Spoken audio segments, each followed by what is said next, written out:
अंधार पडल्यावरच मला बोलवतात.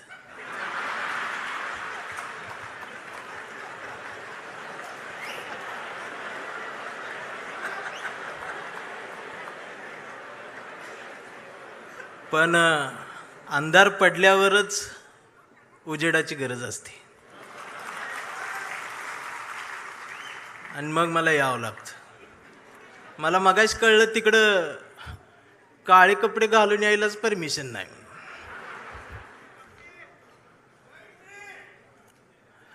मग मला तर कसं बोलवतील का ते? मी सकाळपासून मला फोन लोक करतात, कुठं आहे म्हटलं शिवसेनेच्या कार्यक्रमात. मला एकाच सुद्धा धाडस झालं नाही कुठल्या शिवसेनेचं.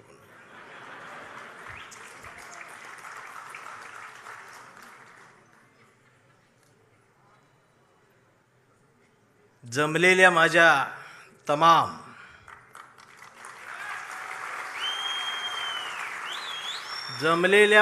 तमाम स्वाभिमानी वाघाच्या स्वाभिमानी शिवसैनिकांनो, तुम्हाला मनापासून माझा या सांगली जिल्ह्यातल्या कवठेमंकाळ तालुक्याच्या मातीचा हात जय महाराष्ट्र.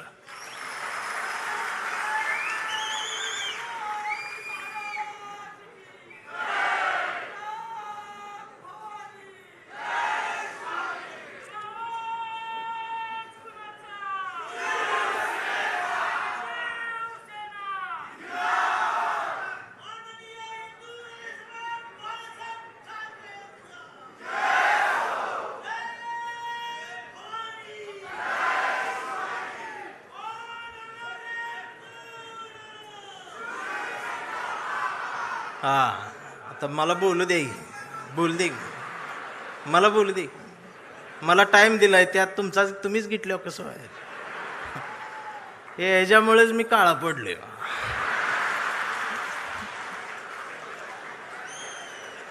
त्यात अजून खरं बोलतोय मी. खरं बोलले की मारत्यात. मी आलोय, मी एक नाही अनेक हुंदके घेऊन आलोय. मी आलोय महाराष्ट्रातल्या मराठी मातीचा हुंदका घेऊन. मी आलोय प्रत्येक मराठी मनाचा एक हुंदका घेऊन. मी धाराशिवच्या मातीचा हंबरडा घेऊन आलोय. आणि गावगाड्यावरती पारावरती बसणाऱ्या म्हाताऱ्यांपासून ते नुकत्याच जन्माला आलेल्या पोरांच्या छातीच्या आत असलेल्या हृदयातल्या ठोक्याचा हुंदका घेऊन आलोय. त्या प्रत्येक ठोक्याचं एक गणित आहे महाराष्ट्रात. शिवसैनिक ही या महाराष्ट्राची शान आहे, स्वाभिमान आहे. आणि मी तुम्हाला आधीच सांगतो, मी एक मराठी म्हणून सांगतो, तुम्हाला सगळ्यांना एक विसर पडलाय. शिवसेनेचा जन्म सत्तेसाठी कधीच झाला नव्हता. शिवसेनेचा जन्म इथल्या मराठी माणसाच्या अस्मितेसाठी झाला होता. त्यामुळं कोण गेलं कोण आलं यानं शिवसेना कधी संपली नाही आणि ती कधी संपणारही नाही.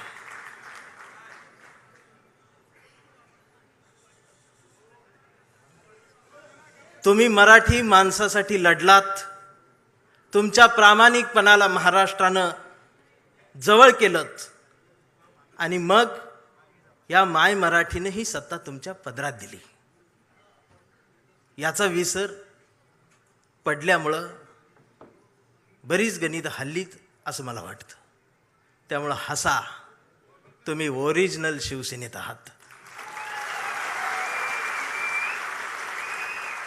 रायगडाच्या पायरीवर मावळ्यांनी सांडलेल्या रक्ताचा साक्षीदार ज्यांना होता येतं त्यांनाच निष्ठा कळत असते आणि त्यांना चवदार तळ्याचं पाणी समजत असतं आणि त्यांनाच भिडेवाड्यातल्या वर्गातल्या सावित्रीनं फळ्यावर गिरवलेल्या पहिल्या अक्षरांचा अर्थ ही त्या निष्ठावंतांनाच कळत असतो. मेंढरांना त्याची किंमत नसते.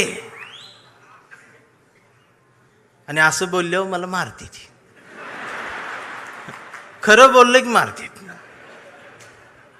मी बातम्या बघतोय साहेब 2 दिवस. लोक म्हणतात साहेब भेटत नाहीत, साहेब जवळ येत नाहीत. मला प्रश्न पडला, कोरोनाचा काळ आठवला मी. तर आमची आजी टी व्ही बघत असायची, पण आजी घाबरत नव्हती. टीव्हीत फक्त उद्धव साहेबांनाच बघायची. का माहिती आहे? माझ्या आजीला टीव्हीत दिसणारा मुख्यमंत्री तिच्या लेकासारखा वाटला. माझ्या आईला आधार देणारा जवळचा कोणीतरी संकटाच्या काळात आहे ह्या सख्या भावापेक्षाही जवळचा भाऊ वाटला. आणि आम्हाला हा मुख्यमंत्री मामासारखा वाटला.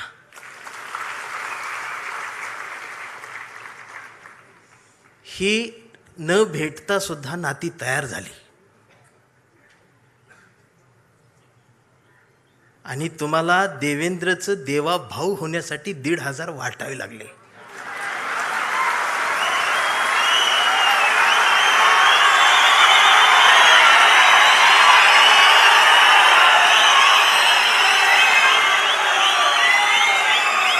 आणि बहिणीच्या ताटात दिलेली मतांसाठी जी ओवाळणी निवडून आल्यानंतर ती काढून घ्यायलाही भाऊ विसरला नाही. तुम्ही भाऊ झालात असं बोलल्यावर मला मारते. नाही, ही टीका नाही. माझं त्यांच्यावर बी प्रेम आहे. मी सगळ्यांवर प्रेम करतो. मला ते फार आवडतात, पण ती विरोधी पक्षात असल्यावर जास्त आवडतात. विरोधी बाकावर मला त्यांचं जास्त आवडतं, प्रेम आहे त्यांच्यावर. इकडं आले की ती तोडती ती फोडती ती. तोडा फोडा राजकारण करा. या राजकारणाची व्याख्या आता बदलली पाहिजे. माणसं जोडा, घडा आणि मराठी मन घडवा, हे सांगायला मी आलोय. काय आम्ही करून ठेवलंय? भस्म्या झाल्यासारखं काय चाललंय आमचं? एक तर काहीतरी होईल.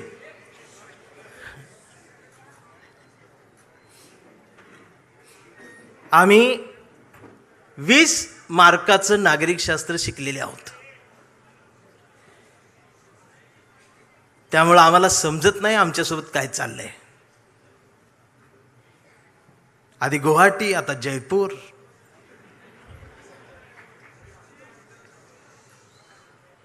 ह्यो मतदान केलेल्या प्रत्येक मतदाराचा अपमान आहे, लोकशाहीचा अपमान आहे, संविधानाचा अपमान आहे.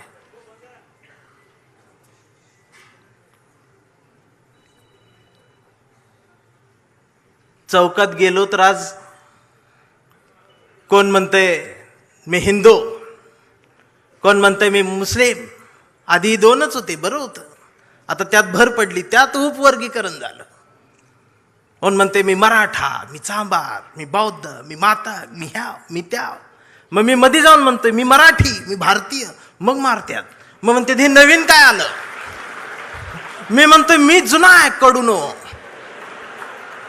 आता हे कडू काही शिवी नाही. कडू ही महाराष्ट्रातलं प्रसिद्ध आडनाव आहे.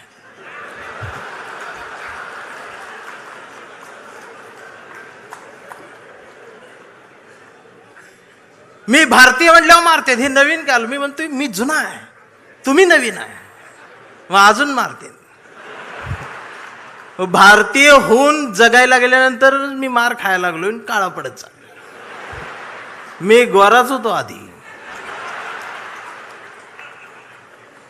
पण या महाराष्ट्राच्या राजकारणाला वळणावर आणि एका रेषेत वळुंबा लावून जर कोणी उभं केलं असेल तर ते आदरणीय बाळासाहेब ठाकरेंनी एक अस्मिता दिली.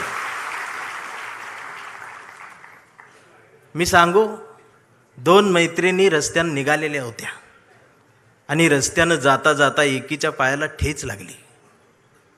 रस्त्यावरचा दगड धारदार होता. तिचा ठेच लागली, तिच्या अंगठ्याचं नख निघालं आणि रक्त भळबळ व्हायला लागलं. पण तिनं अंगठ्याकडे नाही बघितलं, तर दगडाकडं बघितलं आणि हसलीन पुढं निघाली. दुसरीनं बघितलं, म्हणाली, वेडे, एवढा मोठा दगड पाहायला लागला आणि हसतेस काय? ती म्हणाली, जाऊ दे ग, दे सोडून. पुन्हा हसली. ती म्हणाली, थांब, चिंदी तरी बांध, दवाखान्यात चल. हसतेस काय? एवढा मोठा दगड पाहायला लागलाय. ती हसत म्हणाली, दे ग सोडून. तर ती पुन्हा हसत म्हणाली, अगं एवढा मोठा दगड पाहायला लागलाय तरी सोडून दे कसं काय म्हणतेस? तिनं हसत उत्तर दिलं. ती म्हणाली, अगं माहेरच्याच वाटेवरचा दगड होता, त्याचं एवढं वाईट वाटून काय घ्यायचं? म्हणजे माहेरच्या वाटेवरच्या दगडावर प्रेम करणाऱ्या लेकूरवाळ्या माहेरवाशिनी पुरींचा हा महाराष्ट्र झाला. पण सासरवाडीच्या हायवेवर असणाऱ्या खडकावर प्रेम करणारा जावई, महाराष्ट्रात असे जावई दोनच झाले. मला बाळासाहेब का आवडतात खरं सांगू, आमच्या निखिल वागळे साहेबांना त्यांनी शेवटची मुलाखत दिली होती. मी ती अधूनमधून सारखी बघतो. आणि वागळे साहेबांनी त्यांना विचारलं, माची आठवण येते, पत्नीची आठवण येते. आणि त्यावर बाळासाहेब जे भाऊक होत आहेत. पत्नीला मा म्हणणारा एवढा कणखर माणूस डोळ्यात पाणावतो आणि खिशातला फोटो दाखवतो. हा एक बाळासाहेब. आणि स्वतःच्या पत्नीवर एवढं प्रेम करणारा दुसरा बाळासाहेब महाराष्ट्रात आला आहे, ते म्हणजे बाळासाहेब आंबेडकर आमचे. हे दोन बाळासाहेब मनाला भावतात. शिवसैनिकांनी या 60 वर्षात खूप काय पाहिलेलं आहे. दोन भावांच्या रात्रभर रडून भिजलेल्या उषा सुद्धा शिवसैनिकांनी पाहिल्या. हृदयाला घाव घातले गेले, टाके तुटले गेले, शिवत राहिले. शिवसेना फाटली नाही, तुटली नाही, ती नेटानं उभीच राहिली. ती उभी राहणारच आहे. आणि मला माझ्याकडे आज बघितल्यानंतर बरेच मला म्हणतील की आज हा इकडं कसा, हा पुरोगामी चेहरा इकडं कसा. होय, मी आहे पुरोगामी, फुलेशाह आंबेडकरवादी, पण मी कट्टर नाही. माझं प्रतिगाम्यांवरती प्रेम आहे. माझं प्रत्येक माणसावर प्रेम आहे. माझं या देशावर प्रेम आहे, भारतावर प्रेम आहे, माय मराठी मातीवर प्रेम आहे. आणि मला फोन कोणाचा आलता माहीत आहे? संजय राऊत साहेबांचा फोन आलता.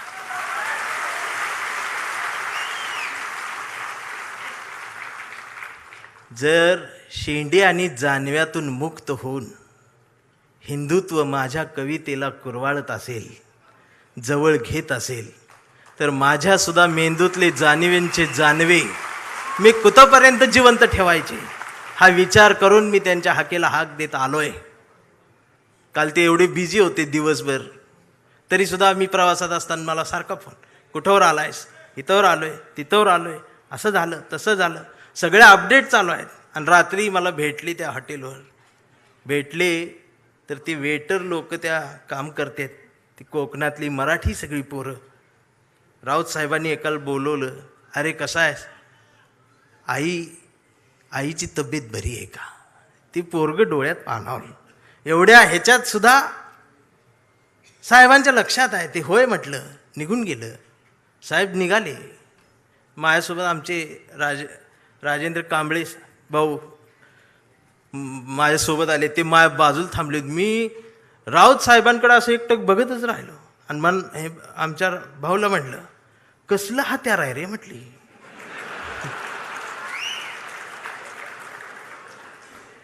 आमचं राजाभाऊ म्हटलं, धारदार आहे.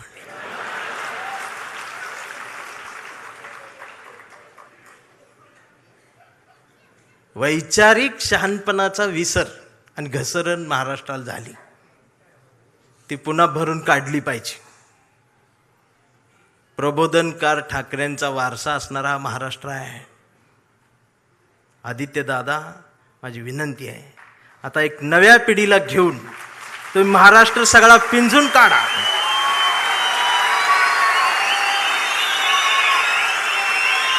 मुंबईत काय आहे काय नाही मला माहीत नाही, पण मी महाराष्ट्र सगळा एसटीन फिरतोय. एसटीच्या खिडकीतून मी महाराष्ट्र बघतोय. गावगाड्यावरती प्रबोधनकार ठाकरेंनी, बाळासाहेब ठाकरेंनी जे पेरलेलं आहे ते उगवलेलं आहे. त्याला जर त्यांच्या नातवानं पाणी घातलं ना,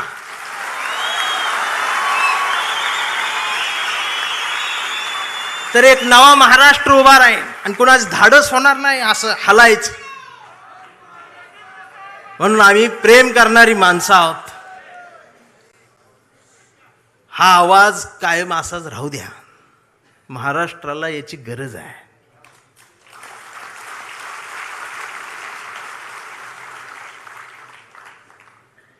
महाराष्ट्राला झाड तोडणाऱ्या माणसांची नाही, झाड वाचवणाऱ्या माणसाची गरज आहे.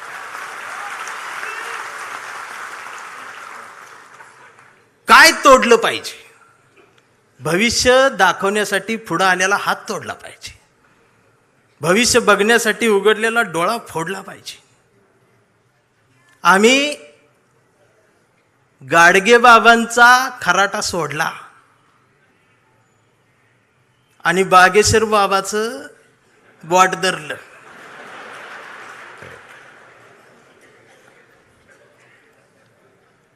मग बागेश्वर बाबाचं बोट धरलं की खरात बोट तोडतो.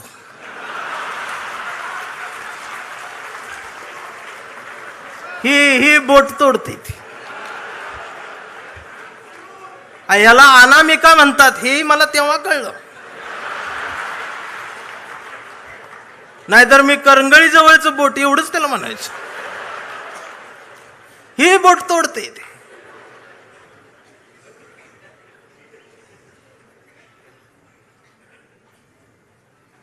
ओशनो जल पिले माणसं.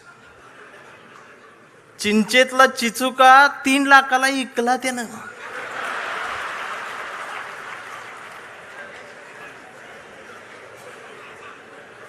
म्हणून म्हटलं लय चांगलं झालं, गेली ती लय बरं झालं, ही तर नाही ती. आणि प्रबोधनकार ठाकरेंच्या वारशाजवळ ही असली नकोच, ती लांब असल्यालाच बरं. मी काल लातूरवरनं यायला लागलोय. मी धाराशिवच्या मातीला स्पर्श करून आलोय. ओम दादा, मी त्यांच्या नावातलं जी राजे आहे ना ती काढून टाका तुम्ही आता. ती राजे निंबाळकरांच्या ओमच्या पुढं हा राजे शब्द शोभून दिसत नाही. हा राजेचा शब्द आमच्या वाजेंच्या राजाभाऊंला शोभून दिसत असतो. इतरांना त्याचा अंदाज येत नाही. राजाभाऊंच्या मला बोलू दे की नंतर अजून वाघाची डरकाळी बाकी आहे. राजाभाऊंच्या डोळ्यातल्या अश्रूंनी निष्ठावंतांच्या मनावर फुंकर घातली. साहेब, ह्यो जो तुम्ही संस्कार दिला, हा संस्कार फक्त शिवसैनिकांसाठी नाही, या आमच्या पिढीतल्या येणाऱ्या कितीतरी पिढ्यांना तुमच्या डोळ्यातले अश्रू खूप काही शिकवून जातील. आम्हाला जोडायचं आहे, माणूस जोडायचा. स्वतःला मूल होत नाही म्हणून शेजाऱ्याला बोलवायचं आणि ऑपरेशन सक्सेस झालं की पेढं वाटायला तिसरंच असते. मला गणितच कळना.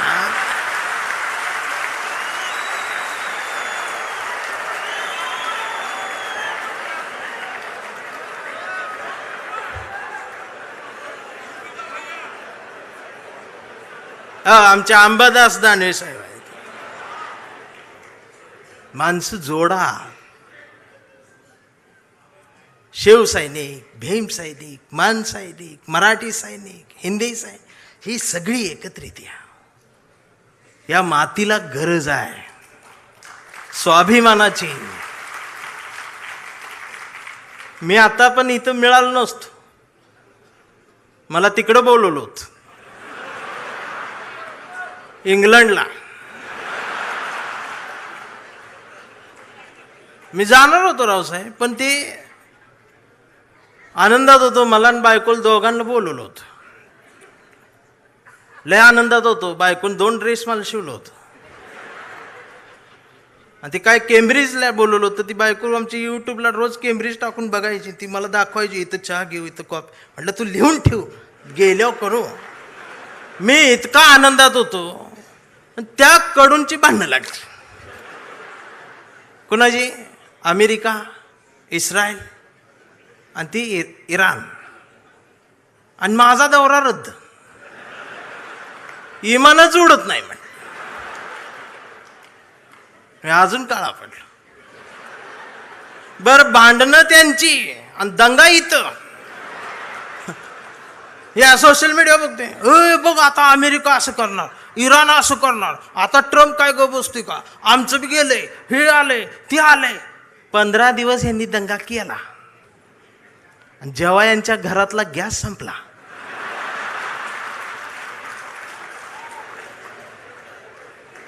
त्यावेळेला बीकॉम झालेली बायको पहिल्यांदाच चुलीजवळ आली. तिला काय चूल पेटना. मैंने यूट्यूबवर चूल बघितली. त्या यूट्यूबवर याला फुकणी गावली. ह्यानं तिला फुकणी दिली. म्हटलं फुकाय, तर ती डोळ्यातनं बघायला लागली. म्हटलं फुकायचं आहे. मग ती अशी फुकायला लागली.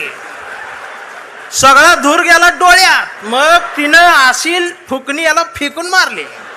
याचा गुडघा फुटला. आणि मग ही लंगडत लंगडत ती गॅसची टाकी घेऊन चौकात आलं. चौकात 4 किलोमीटरची लाईन. मग दिवसभर उन्हात थांबलं. फुटाफुटान पुढं सरकत गेलं. संध्याकाळी 5 वाजता याचा नंबर आला. आणि ती पुढं नंबर आल्यावर संध्याकाळी ती काउंटरवरची मुलगी म्हटली, DAC नंबर असेल तरच या. 45 दिवसानंतर बुकिंग होईल, 60 दिवसांनी मिळेल. याच्या लक्षात आलं 60 दिवस गुडघा फुटणार. त्यानं असं डोळं झाकलं, गार वाऱ्याची झुळूक आली. मग यो म्हटला, जगाला युद्धाची नाही, बुद्धाची गरज. कधी चुलीत लाकडं गेल्या. अहो, आमचं उपमुख्यमंत्री शिंदे साहेब सुद्धा टीव्हीवर पहिल्यांदाच नाव घेतलं. कधीच नाव घेतलं नव्हतं बुद्धाचं. ते सुद्धा पत्रकार परिषदेत म्हटले, जगाला युद्धाची नाही, बुद्धाची. बायकोन मला बघितलं, म्हणलं लोक हे काय म्हणतात. मी बघितलं तर ते खरंच म्हणत होते बुद्धाची गरज आहे. मग मी डोकसं खाजवत म्हटलं, ह्यांच्या बी घरातला गॅस संपलेला आहे म्हणलं.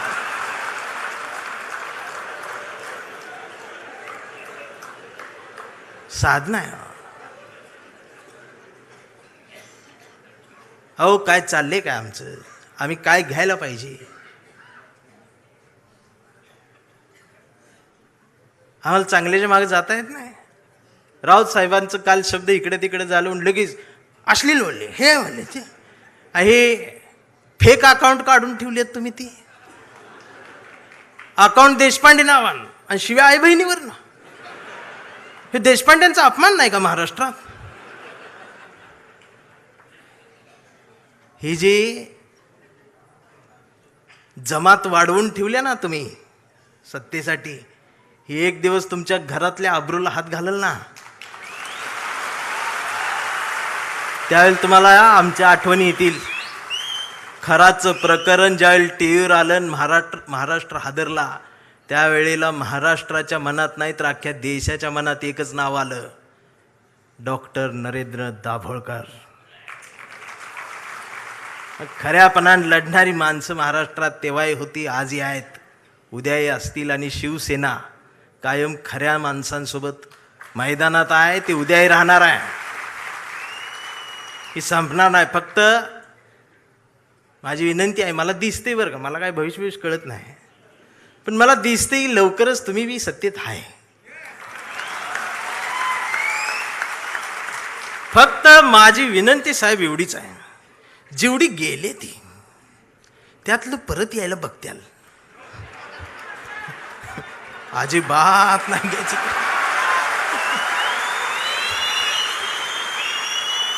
पाया पडतेली येऊन त्यांचं दुःख आहे हो, त्यांना तुम्ही शिव्या देऊ नका. मला माहित आहे, दररोज उद्घाटन करतात, दररोज सत्कार करतात. पण घरी गेल्यावर दार लावून रडतात. हे मग तर मलाच माहित आहे. दार लावून साहेबांचं नाव घेऊन रडतात. मी म्हणतोय त्यांना, मी येऊ खांदा द्यायला नको. मी काय भीत नाही, सत्तेला भीत नाही, पण मी एवढा आहे, मी माझी कविता घेऊन आलोय.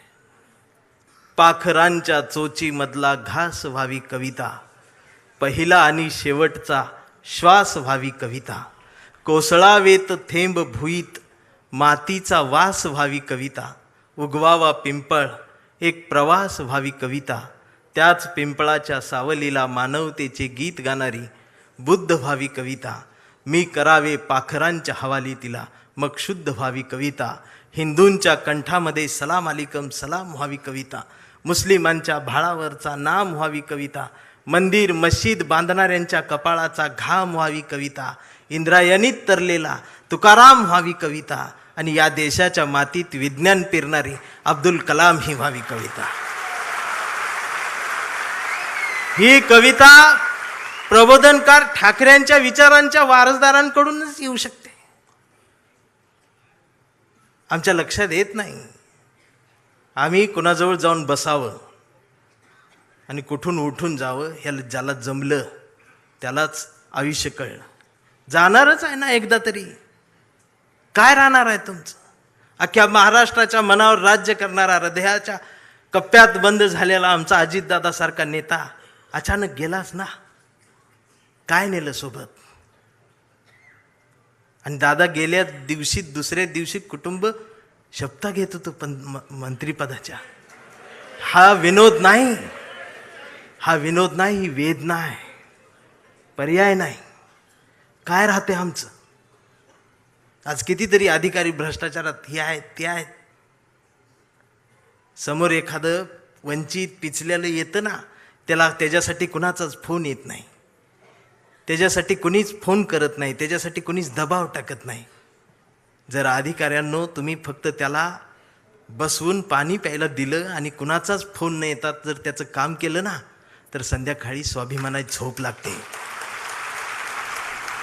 याचा विसर पडला म्हणून बाळासाहेब ठाकरेंना कुंचला सोडून हे बोट उचलावं लागलं. प्रत्येक काळात बाळासाहेब कुठे येणार आहेत? त्यांचे विचार आहेत, आम्हाला ते घ्यायचं आहे. 40-50 वर्षापूर्वीचा जो शिवसैनिकाचा दरारा होता ना, तो दरारा पाहिजे मला परत मुंबईत आल्यावर. आवाज पाहिजे, त्याची नजर पाहिजे. छत्रपती शिवाजी महाराज, त्यांचं नाव घेऊन राजकारण, किती उंचीचा पुतळा, ह्यावर तुमचं प्रेम, ती बी वाऱ्यान पडते आणि मग ती तुकडे होऊन पडतात आणि मग ही आमची लगेच रडते. महाराज, पुतळ्यात महाराजांना बघायची सवय लागली. हेच झालं ना आमच्या महापुरुषांच्या बाबतीत. अगदी 4-5 वर्षाસુધી महाराष्ट्रात सकाळ आली, शुभ शिव सकाळ, भगवा झेंडा आला असा. मी डोकसं खाजवत म्हटले, ही सकाळ कुठनं आली? म्हणजे आता महाराज येणार, उठा, आपली सकाळ झाली. मी कुणाला तरी चिडवण्यासाठी होती. मग दुसऱ्यानं बघितलं, ते म्हटलं त्यांची झाली, आपली कधी? हे म्हटलं कर आपली. मग निळा झेंडा, शुभ भीम सकाळ, 11 वाजता. शिव सकाळ, भीम सकाळ, शिव सकाळ, भीम सकाळ. मग तिसरा एक जागा झाला, म्हटलं आमची घ्या, पिवळा झेंडा, शुभ लहू सकाळ. या सकाळ आल्या कारण महापुरुषांच्या पुतळ्याजवळ मेंढरांची गर्दी वाढली. ही पुतळ्याजवळ वाढलेली मेंढरांची गर्दी जोपर्यंत पुस्तकांजवळ, विचारांजवळ येणार नाही, तोपर्यंत ह्यांना काय कळणार आहे? रात्रीचे 1:30 वाजता आमदार शिव्या देत फोन करून त्या प्रकाशकाला. मी ऐकली, ती ऐकली. 8 मिनिटात 36 शिव्या आहेत. स्ट्राईक रेट काढला तर 400च आहे ते.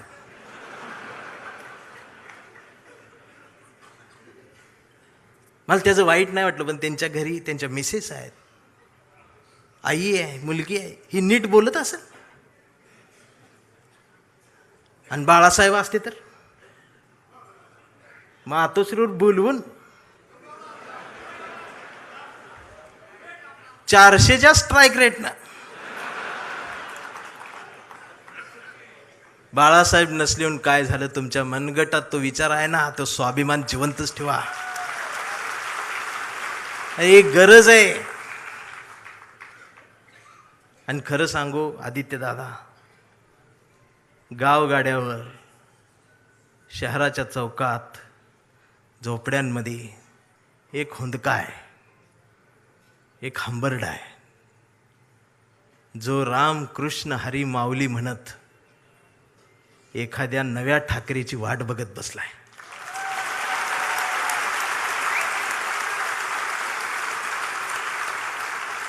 आणि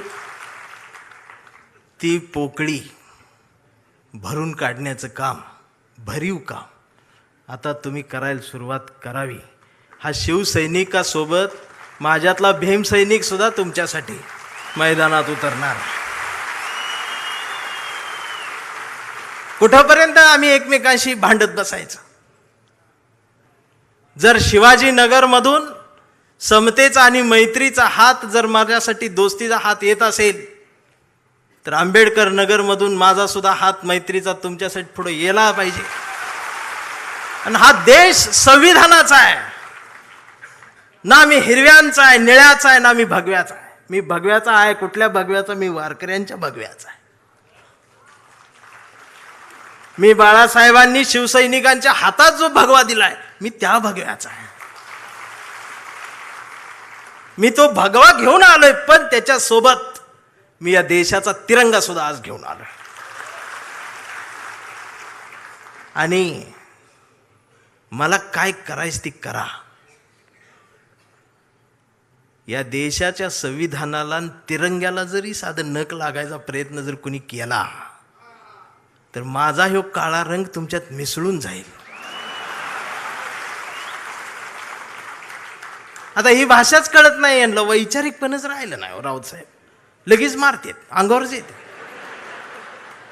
शाईच टाकायला येते शाई. परवा एका कार्यक्रम सुरू करायच्या आधी ती DYSP माझ्याकडे आली, म्हटले भाषण करू नका. म्हटलं काय झालं? काही संघटना तुमच्यावर शाई टाकायला. मी म्हटलं मी लय लांबनं आलोय, करू देते. बाजूला ते कॉन्स्टेबल बघत होत माझ्यावर, ते हसायला लागलं मला बघून. म्हटलं काय झालं, का हसताय? तर म्हटले तुमचं तोंड काळ करणार आहे. मी म्हटलं साहेब बोलू दे 2 मिनिटं. तर ते म्हटले तुमच्या रिस्कवर बोलणार का? मी म्हटलं अहो आम्ही जन्माला येतानाच आमच्या रिस्कवर आलोय.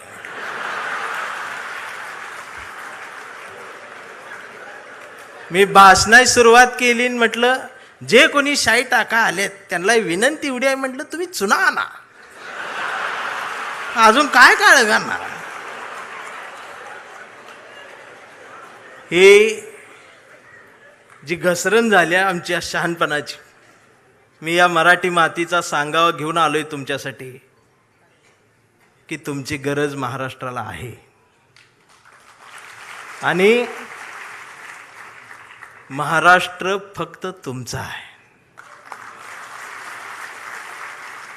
मी आता जास्त वेळ घेणार नाही, कारण आता डरकाळ्या ऐकायच्या आहेत. मी एक कविता घेऊन थांबणार आहे, ज्या कवितेसाठी मला साहेबांनी बोलवले.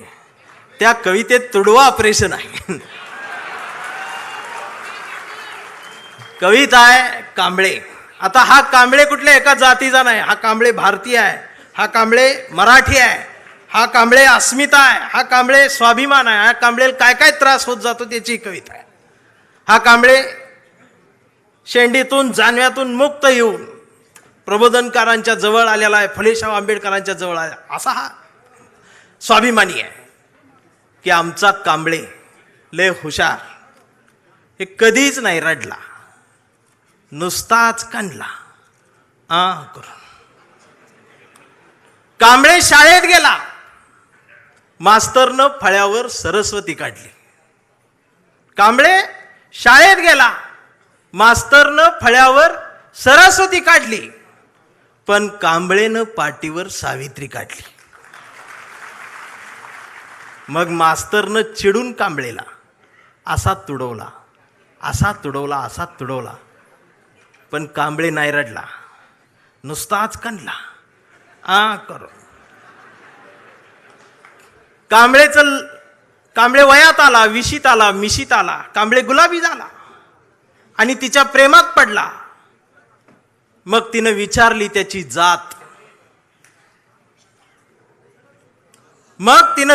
त्याची जात, कांबळे म्हणाला, वेडे मी माणूस, माणूस माझी जात, प्रेमात कसली आली जात.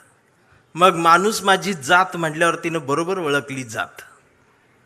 मग तिनं बी कांबळेला असा तुडवला, असा तुडवला, पण कांबळे बी हुशार, नाही रडला, नुसताच कांडला करून. कांबळेचं लग्न ठरलं. घरचे म्हणाले मुहूर्त पहा. कांबळे म्हटला पटत नाही, प्रबोधनकार वाचा. नातेवाईक म्हणले सत्यनारायण. कांबळे म्हटला जमत नाही, फुले वाचा. भावकी म्हटली जागरण गोंधळ, बोकाट तरी कापा. कांबळे म्हटला पटतच नाही, गाडगे बाबा वाचा. मग घरच्यांनीच दार लावून कांबळेला असा तुडवला, असा तुडवला, पण कांबळे बी हुशार, नाही रडला, नुसताच काढला. इथं कोण शाई वगैरे लावा आले का? चुना ना. मग कांबळे अशा चळवळीत आला. सगळ्या चळवळी अशा गट तट फुटून बिटून गेले. कांबळेला वाईट वाटलं. कांबळे सगळ्यांना वाटला, सगळ्यांनी एकत्रित या, देश समजून घ्या, महाराष्ट्र समजून घ्या. दिवसभर बोंबलत राहिला. मग संध्याकाळी सगळे एकत्रित आले आणि एकत्रित येऊन आपल्याच कांबळेला, आपल्याच लोकांनी असाच तुडवला, असाच तुडवला, पण कांबळे बी हुशार, नाही रडला, नुसताच काढला.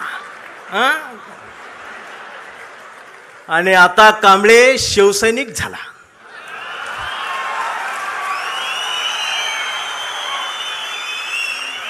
आता कांबळे शिवसैनिक झाला, शहाणा झाला, आमदार झाला, खासदार झाला, मंत्री झाला. मग त्याला फोडायसाठी सापळा रचला.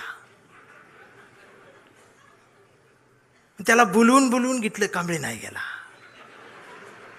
तो ऐकत नाही म्हणून त्याला मग जेलमध्ये टाकला. तिथं सुद्धा ईडीनं त्याला असा तुडवला, पण कांबळे तिथं बी नाही रडला, नुसताच कानला आणि असा भगवा फडकवत जेलमधनं बाहेर आला.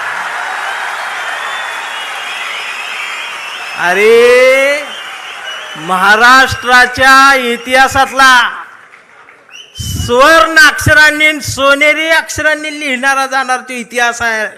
तो शिवसैनिक ज्या वेळेला न झुकता बाहेर आला ना, तो नाद नाही आमच्या रावसाहेबांचा, नादच नाही.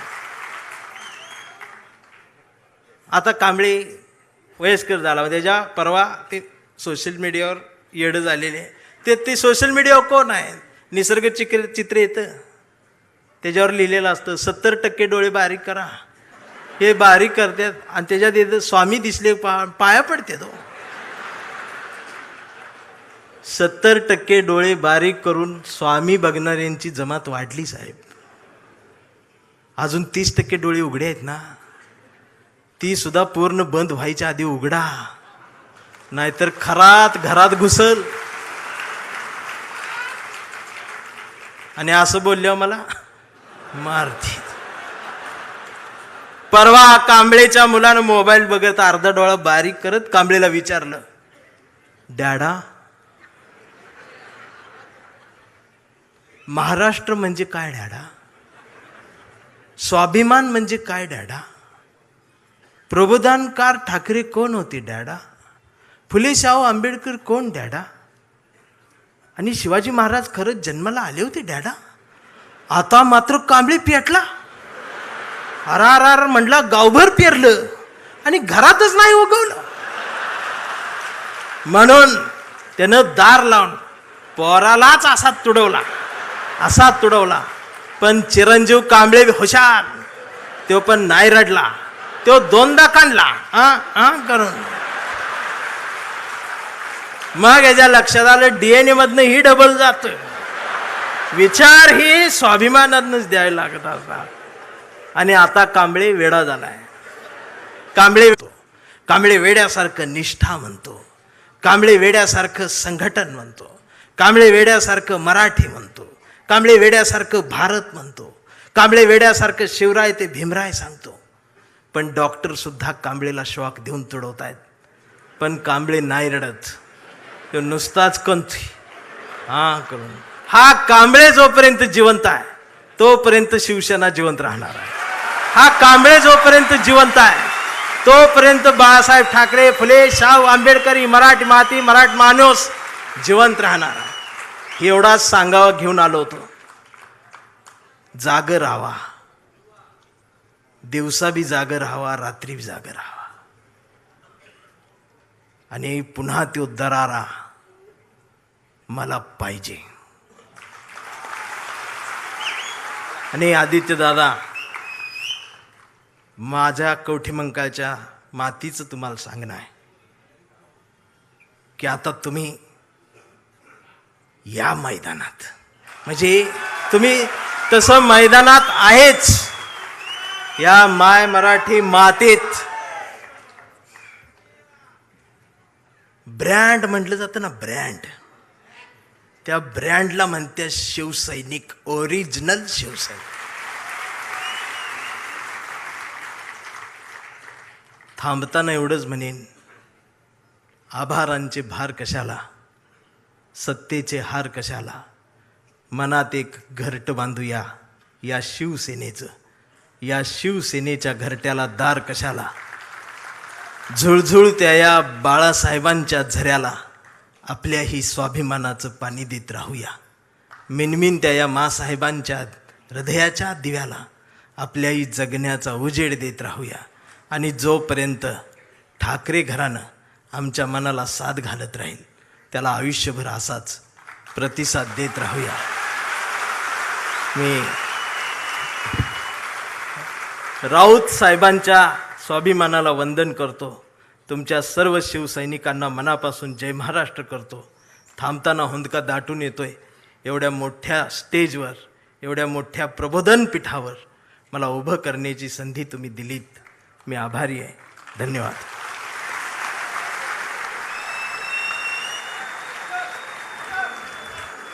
धन्यवाद चंदन शिवेजी. आता काही वेळात आपण